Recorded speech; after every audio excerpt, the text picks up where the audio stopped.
পৃথিবীর প্রতিটি রাষ্ট্রই নিজেদের সামরিক শক্তির জানান দিতে প্রতিনিয়ত তৈরি করে যাচ্ছে অত্যাধুনিক সব অস্ত্র।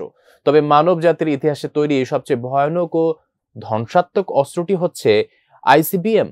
এই অস্ত্র একাই পুরো পৃথিবীর বিনাশ করতে সক্ষম। তবে কি এই আইসিবিএম আর কিভাবে এটি কাজ করে, বিস্তারিত জানাচ্ছেন ইশতিয়াক হোসেন।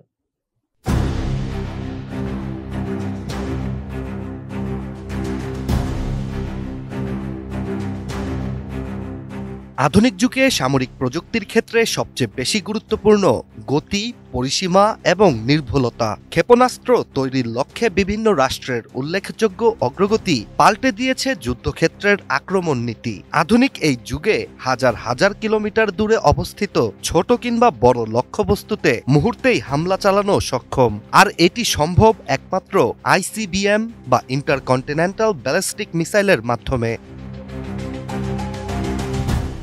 আইসিবিএম মাত্র কয়েক মিনিটেই পৃথিবীর যে কোনো স্থানে নির্ভুলতার সাথে আঘাত হেনে চিহ্নিত লক্ষ্যবস্তুকে পৃথিবী থেকে নিশ্চিহ্ন করে দিতে পারে। কিন্তু এই মহাস্ত্র পৃথিবীর হাতে গোনা মাত্র কয়েকটি দেশের কাছেই মজুদ রয়েছে। তবে প্রশ্ন হচ্ছে, আইসিবিএম কি এবং এটি কিভাবে কাজ করে?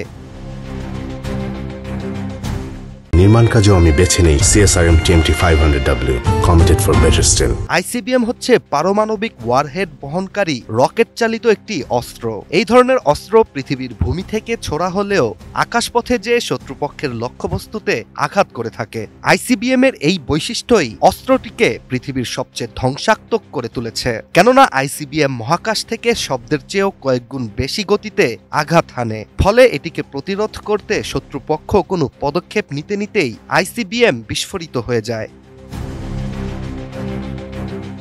এখন অনেকের ধারণা, লেবাননের হুতি বিদ্রোহীরা কিংবা ইরান প্রায়ই ইসরায়েলের উদ্দেশ্যে ক্ষেপণাস্ত্র নিক্ষেপ করে থাকে। তাহলে পৃথিবী এখনো টিকে আছে কিভাবে? মূলত ইরান বা হুতিদের দ্বারা নিক্ষেপিত অস্ত্রগুলো বিএম বা ব্যালিস্টিক মিসাইল। এগুলোতে পারমাণবিক ওয়ারহেড থাকে না, যার ফলে এটি জাপানের হিরোশিমার মতো ইসরায়েলকে নিশ্চিহ্ন করতে পারে না। এছাড়া সাধারণ ব্যালিস্টিক মিসাইল ভূপৃষ্ঠের মধ্যে থেকেই লক্ষ্যবস্তুর উদ্দেশ্যে যাত্রা করে। এতে আঘাত হানার আগেই শত্রুপক্ষ এটিকে ভূপাতিত করতে সক্ষম হয়।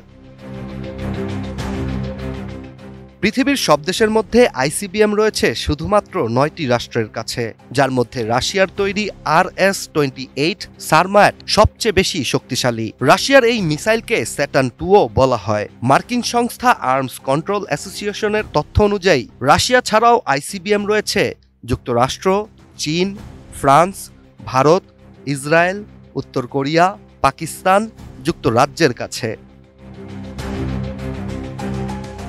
দ্বিতীয় বিশ্বযুদ্ধে পারমাণবিক বোমার ভয়াবহতা পুরো বিশ্ব দেখেছে। তবে বর্তমান যুগের এই আইসিবিএম নাগাসাকিতে বিস্ফোরিত ফ্যাটম্যান বোমা থেকেও কয়েকশো গুণ বেশি শক্তিশালী। আর একটি দেশ থেকে আইসিবিএম একবার উৎক্ষেপিত হলে অন্য অনেক রাষ্ট্র থেকেও আইসিবিএম ছোড়া হয়ে যাবে। এভাবেই আইসিবিএম পৃথিবীর ধ্বংস নিয়ে আসবে। ফলে খুব স্বাভাবিকভাবেই আইসিবিএম পৃথিবীতে কখনোই উৎক্ষেপণ না হোক, সেটি অনেক বেশি গুরুত্বপূর্ণ মানব জাতির জন্য। Ishtiaq Hossain, ATN news.